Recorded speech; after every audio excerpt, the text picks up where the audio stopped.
پہلے یہ تھا کہ وصیت کرنا لازم تھا، اگر کسی کا انتقال کا وقت قریب ہے تو اس کے لیے ضروری تھا کہ وہ وصیت کرے کہ میری پراپرٹی میں میری بیوی کو کتنا حصہ ملے گا، بیٹے کو کتنا حصہ ملے گا،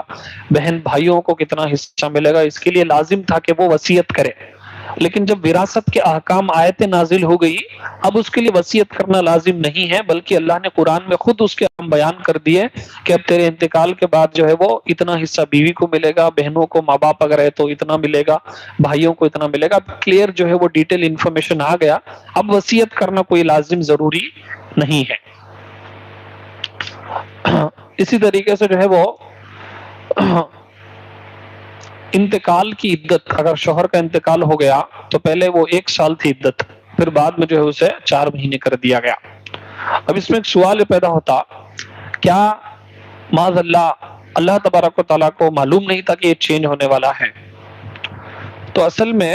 اللہ تبارک و تعالیٰ کا علم ہمیشہ سے ہے اور ہمیشہ رہے گا، اللہ سب کچھ جانتا،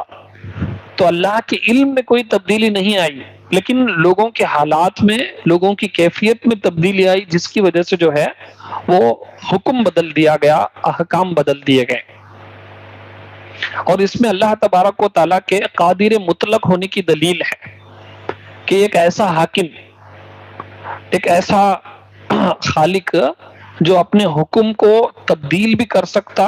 اور جو ہے اپنے حکم کو جاری بھی کر سکتا، جو چاہے کر سکتا، یہ اللہ کی قدرت ہے۔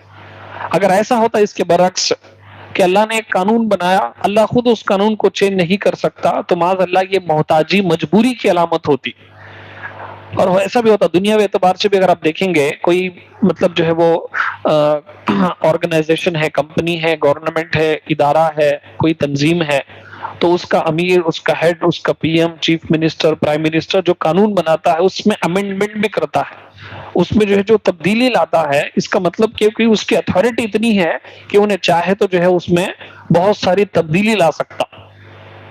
بہت سارے چینجز لا سکتا۔ یہ اس کی اتھارٹیٹیو ہونے کی علامت ہے، اس کے جو ہے وہ سپریم ہونے کی علامت ہے۔ تو ایک معمولی راجہ، بادشاہ اور سلطان جو ہے اس کے اندر اتنی طاقت آ سکتی کہ انہیں جو ہے اپنے بنائے ہوئے قانون کو تبدیل کر سکتا، تو ہمارا رب کریم تو ساری کائنات کا خالق و مالک ہے، تو اس کی قدرت اور اختیار کا عالم کیا ہوگا۔